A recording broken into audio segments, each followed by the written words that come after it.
you know?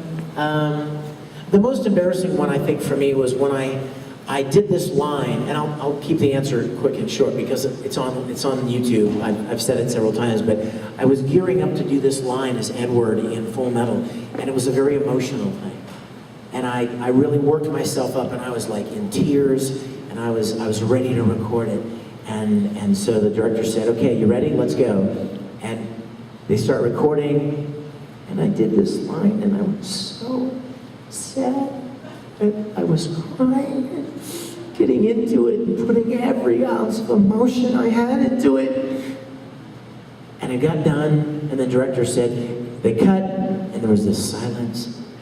And the director said, "That was really, really powerful, Vic.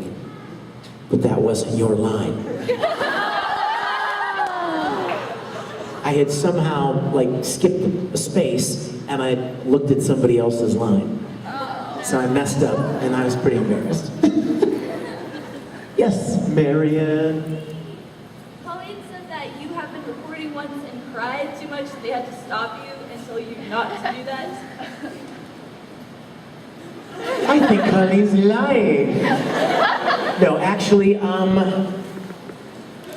I think what she meant to say, and this is true, there have been times when I have been very emotionally moved and engaged in the moment, and sometimes if you cry too much, you can't make out what's being said. You know what I'm saying?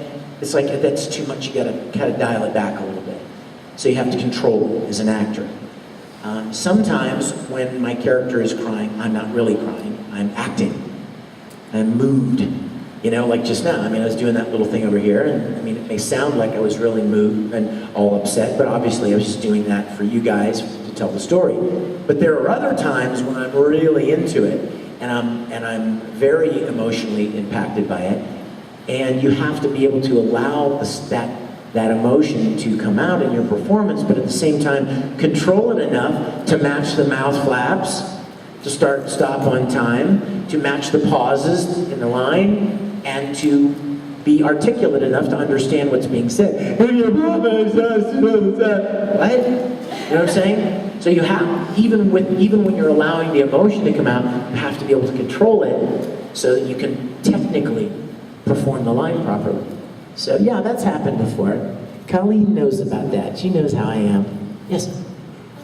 I was wondering if it'd be okay if you could say the Dark Mousy line for me? What is your name? Rebecca. Rebecca. How'd you like to go out on a date with Phantom Jack? Yes, twin.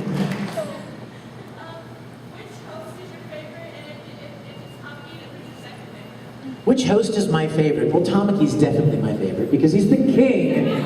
And my second favorite, my second favorite is Honey Senpai. I love Honey so much. And you know what? I'll be honest with you. What I love most about Honey is Lucy Christian. Lucy did such an amazing job with that character. I absolutely loved every word that came out of Honey's mouth. I love Travis, so I really like Maury. You know what I mean? And Todd and I are good buddies, so I like Hikaru. But to be honest, but to be honest, you know, I mean, just from a character standpoint, I think Honey was my favorite. Yes? Oh my gosh. That would be impossible. She said, what was the sweetest or most memorable gift a fan has ever given me? You guys, if you were ever to come to my house, and don't. You know what I mean? Don't scare me. That's happened before. Like a bunch of, literally a group of kids showed up at my doorstep one day. And I was kind of like, hi, how did you find me? Sure, come on in. And sat in my living room and chatted for a while. But if you were to ever come to my house, I've got some of the most amazing things that fans have done. Some of the most precious to me and memorable to me are some books that the Rangers put together and fans have put together. I mean, literally like 300 pages. All of them, every page has at least one sometimes 2 or 3 letters from people, from fans, expressing some very, very kind sentiment, either about my work or about something that I wrote them, or an encouragement that I sent them by email, or something that I may have shared at a convention. And I tell people, I have these books sitting on the coffee table in my living room, because one day when I'm 85 years old, you know, I'm going to be able to reflect on all of these wonderful people that I was able to share in their lives in some small way. And I've got just amazing gifts. Those are some of my favorite. Yes? Sweet. Weirdest food experience? Wow. I've not really had many food experiences. You mean like fan-related anime food experiences? I think you're probing for something that you've heard me talk about before. Has anyone heard about the blue cake? You know about the blue cake, don't you? Yeah, you do. I had a birthday party once when I was about 15 or 16. And my stepmom and my dad and my stepmom threw me a birthday party. And I was still at that point very, very much into Star Trek. So they decided they were going to have a cake made for me that was a Star Trek themed cake. So the cake was shaped like the Enterprise, and it was blue, like amazing blue. Like, no, it wasn't shaped like the Enterprise. It was a square cake, but the Enterprise was drawn on it on icing. But the cake underneath the Enterprise, of course, because you want to kind of like approximate outer space, right? So they had this really deep, rich blue icing all over the cake.